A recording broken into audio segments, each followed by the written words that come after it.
for show number 89. Clarence Green asks on YouTube, is it a must that an inspector or contractor see the home? What if you're wholesaling in other states? No, it's not a must by no means. If you're wholesaling in other states, you're going to have someone on the ground to assist you with those part of the transaction because you're not there. That's why when people talk about virtual wholesaling, I know it just sounds lovely and beautiful, but I'm all about real world stuff. You can do virtual wholesaling, but you have to have certain things in place to be successful with that.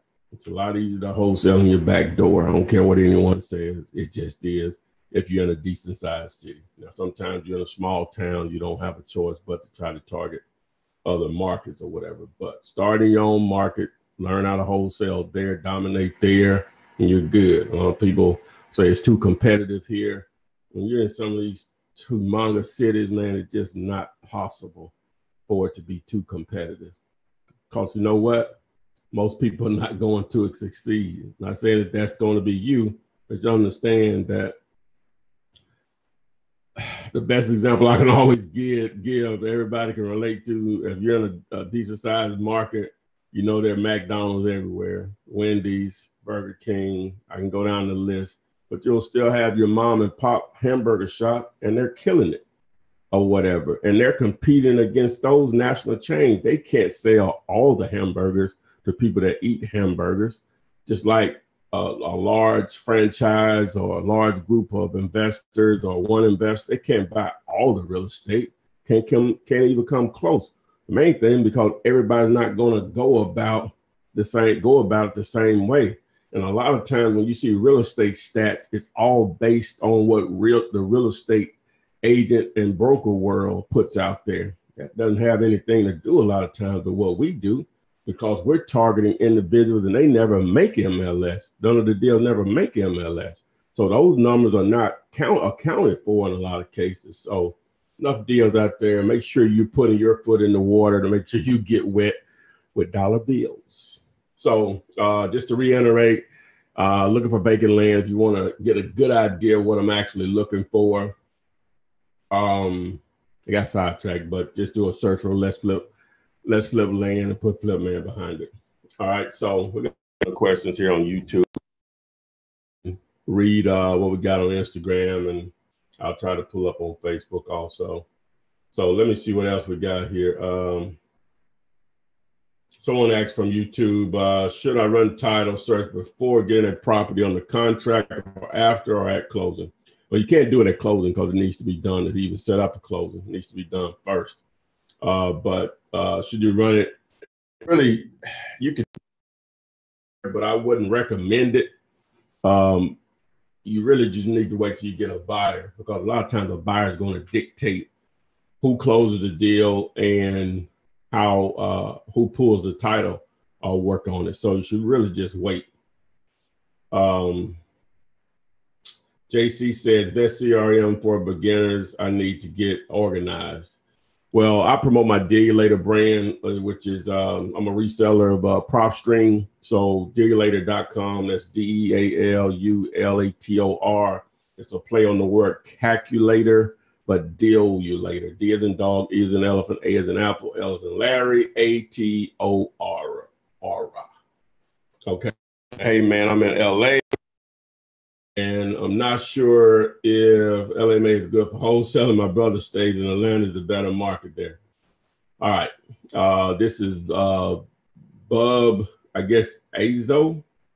Bub, LA is twice as big as the Atlanta market, maybe 3 times. It is a great market to wholesale in it. Just ask yourself, and people already know what's coming that follow me. Do people die in LA?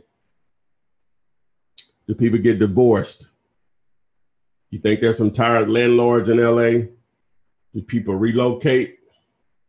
Do people lose their jobs or income? Think people have medical issues in the LA market? Kids going off to college.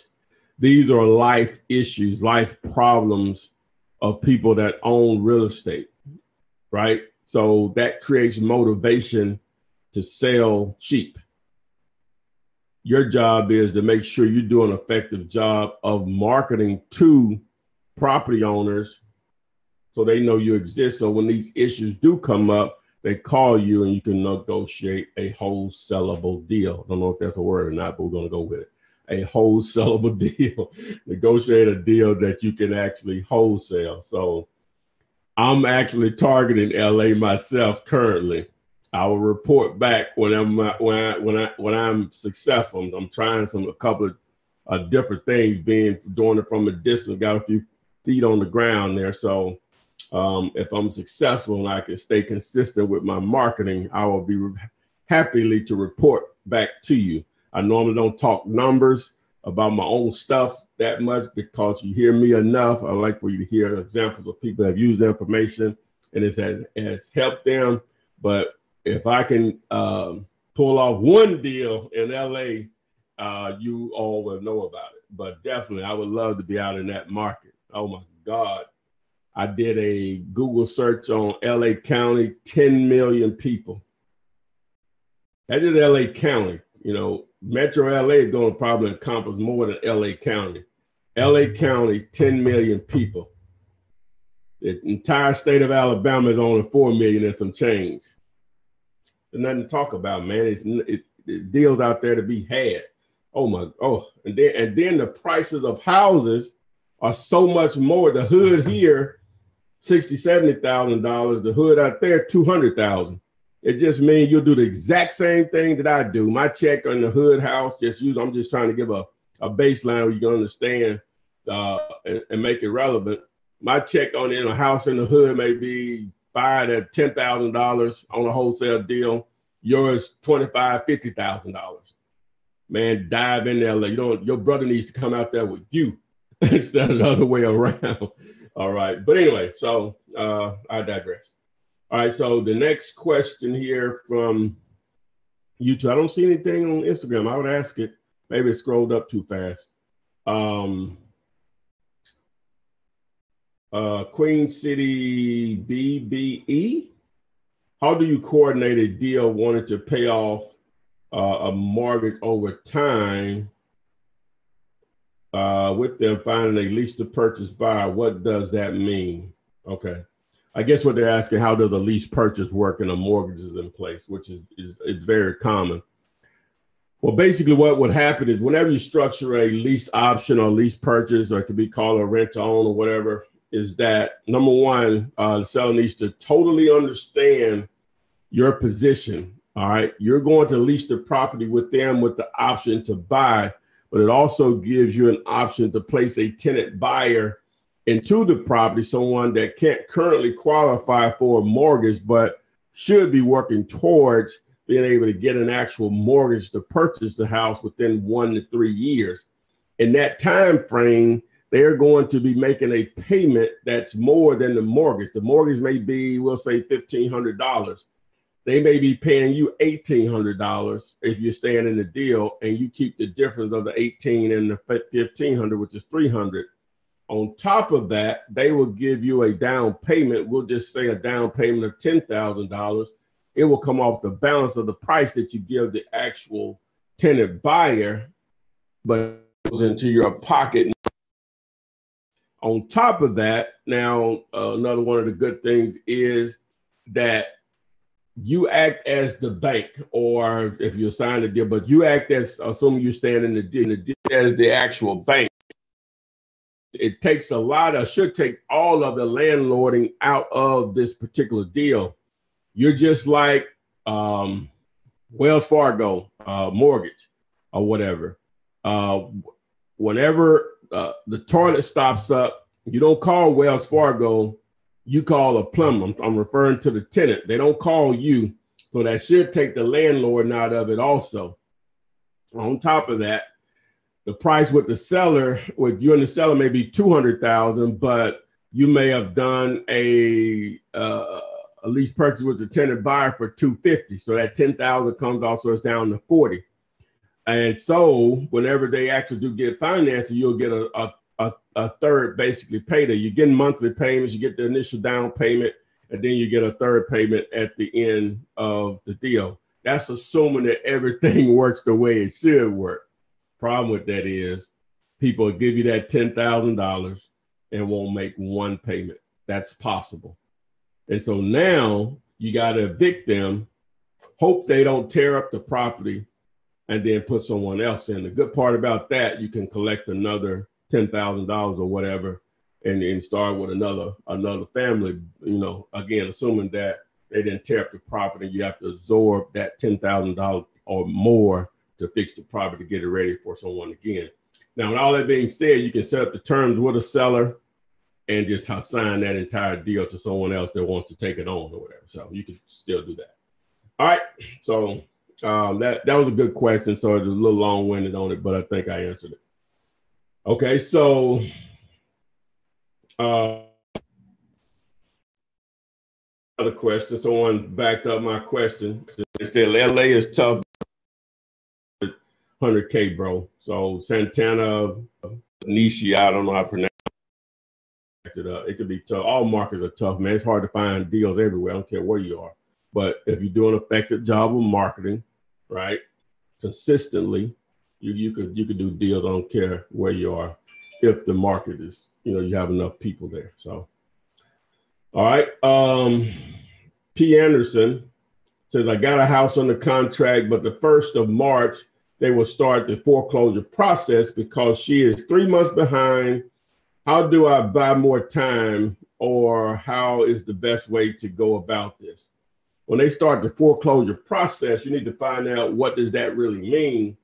How much time will you still have? Because she may just be behind in payments, but the process hasn't taken place, and depending on the state and the lender, it may take another 3 months to complete that process. So you need to find out through the lender, from the lender through her, and, you know, determine how much time you have. But at the end of the day, hopefully the equity is there in the property. It won't take long to close on it anyway. It wouldn't make a difference, you know, just meaning that you don't have to go through a short sale process in order to do that. All right. John Victor says, good evening, sir. Please, where can I get bandit signs from? Well, the company have been using for cheap signs. They will offer you a small discount if you mention my name, but you need to call them to place the order. So just Google Dirt Cheap Signs, phone number will be on the website, and call them to make the order. That's why, but you don't have to order from there. They can give you a price and you can do your own shopping or whatever, but that's who I've used and recommended over the last few years. All right. Clarence Green says, Ty, thanks, brother. Keep grinding yourself. Clarence, binge, grind, and stack. If you don't know what that means, is binge on my videos. I got it on my shirt here. Binge on my videos, binge, grind, stack. Get out there and put it into action by grinding, meaning working, and then stack your money. That's what's up. All right. So,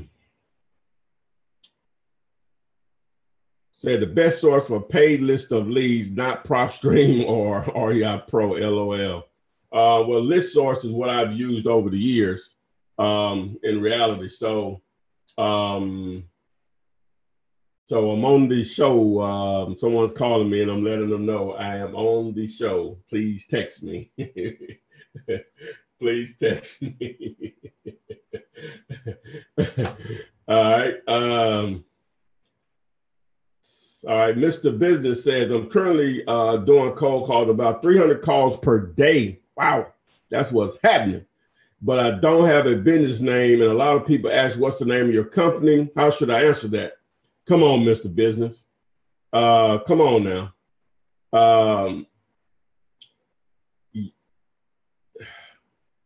Mr. Business, just give them a name, man. Whatever you think the name of your business will be, that's your business name. Or you can just let them know I'm an individual. Hey, I'm just an individual, a small time investor. I buy, 2 or 3 houses a month. Just laugh at it. I really don't have a name. I'm from the old school. I don't have a name. I pretty much buy everything in my name, which might not be the right thing to do or whatever over time. So, just play it off or whatever and go into something else, laugh it off. Hey, I'm just the old school. I can balance any situation is and what you're calling about. Trust me, if they're motivated, that won't matter. It actually won't matter. Let me turn this heat off. Yeah, I'm about to burn up.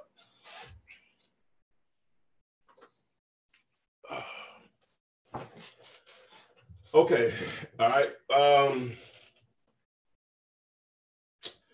Shadia Hicks says, I have a seller asking for proof of funds, says POF, proof of funds, and have properties he wants to sell in bulk. Any tips on finding buyers that will have proof of funds? Well, Shadia Hicks, well, first thing you need to make sure that these are actually deals, all right, before you even go there. Because normally, just from my experience, not saying this will always be the case, but normally if they ask for proof of funds, normally you probably don't actually have a deal in most cases. Normally that's the situation. But to answer your question, you first need to find out if they're deals or not. If you don't know how to figure out if they're deals or not, I have a video titled, what is that video titled? Put in there, great deals and Flip Man. It's going to be the more recent video, probably within the last 3 to 4 months. Has like a blue thumbnail on it with the Flip Man logo thing back here on it. So the recent one. And so, yeah, and that video will explain to you to determine if you have a deal or not. So that's the first thing you got to figure out. But normally motivated sellers don't ask for proof of funds. It just normally doesn't work that way. So what we have here. All right, Kenneth Groom says, I have a property with an ARV of 55,900. So we'll just say 56,000. All right. I'm currently negotiating with the seller. I did a math and 14,000 a good offer. Well, I don't know what the repairs are, Kenneth. Generally, when properties are in that $50,000, $60,000 range, I normally have a rule of thumb that I try to get them $10,000 or less. Even though I put one on the contract 2 days ago where we got on the contract for 23, it's in probably about a 60,000, low 60s neighborhood. The thing is that I'm going to probably end up wholesaling some terms. She's 3 months behind and she just wants out. She's already moved out of the house. And I have a young lady that's working with me that I'm training. She's helping me get organized because she's an organized human being. I need that help. But that was our first experience dealing with a seller. It's probably second time. And I just say, that's the look of a motivated seller. She doesn't care. I am her solution. That's the look of a true motivated seller. There's different levels of it, obviously, but that's what a motivated seller looks like. Okay. So, moving on, my perspective asks, what's the best way to flip a house with a mortgage? Understand that a lot of houses that you do deals on will have a mortgage. A lot of houses won't have anything on them, but the mortgage balance, what's owed on it, the payoff simply needs to be less than the price that makes the deal work for you. Example, if you have a house and what makes the deal work for you is $150,000, if the mortgage is less than that 150 and they have a mortgage balance of 120, then that deal works for you. But that just simply means the seller will only get $30,000, which is the difference between 150 and 120. They will only get $30,000 at closing. Now, if it's a situation, the 150,000 is the number that works for you, and the seller payoff is 175. Then that's a deal breaker because the mortgage is more than the price that works for you. Oh, I hope I made sense of that. All right. So what we got here? All right. Says, can you talk about how to move commercial properties? How does the contract and numbers work?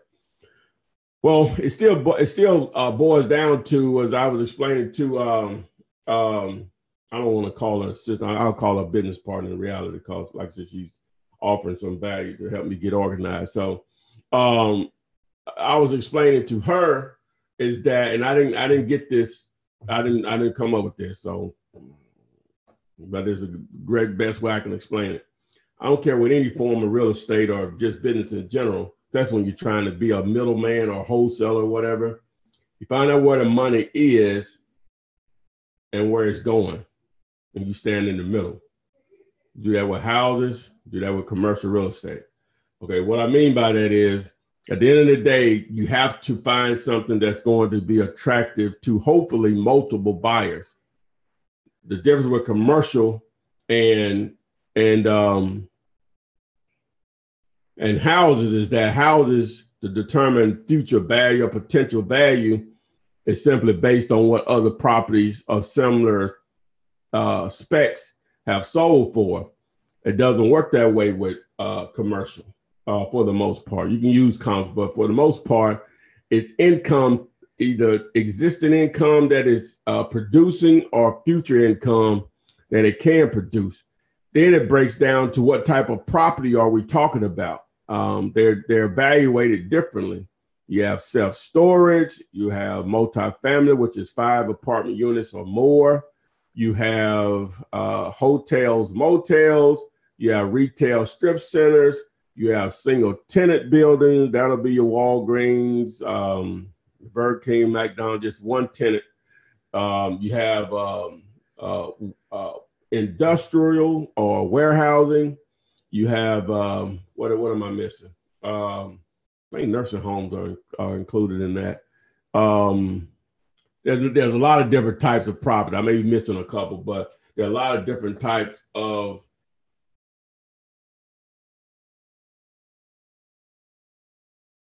there are a lot of different types of commercial property. So, but they're income driven as far as how you evaluate them. So you have to create value with commercial property based on potential income. So that's the reason they're going to purchase.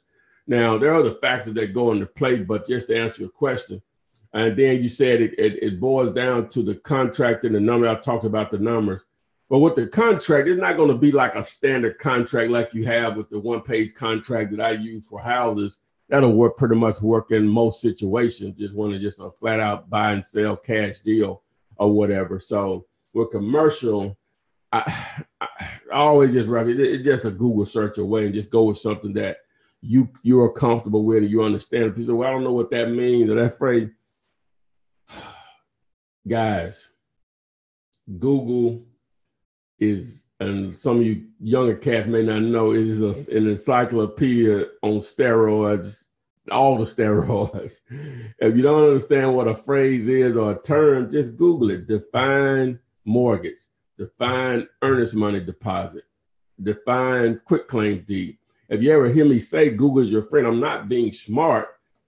I'm just letting you know that you can find a lot of your answers by just doing research. You know, that's what I do. I'm just saying, I've learned a lot through Google. The internet in general has made me a lot of money in a lot of different ways or whatever, but it's the great equalizer. That's why I have very little patience when people start to give me excuses why they can't do stuff or whatever. Somebody says, well, I'm not that good on the internet. I wasn't born, I don't think I'm that good, but I just understand when I got a question about something, normally it's going to provide multiple answers. I may not know anything about it, and it'll provide multiple, really as many answers as you want. So just to sort of, I'm getting off on a tangent here, but I'm just letting you know your answers can be answered quickly on just, especially when it comes just to defining something like that or something technical. It's unbelievable stuff like that. All right, so what we got here? Someone asked Kenneth Groom about a rehab cost. Well, Jonathan Cohen has a very basic but very important question. What's the easiest way to find a good deal? Wow. Now that is a question. the easiest way. Well, a couple of ways you have to go about it. Now, it depends on how much money you have, right? Because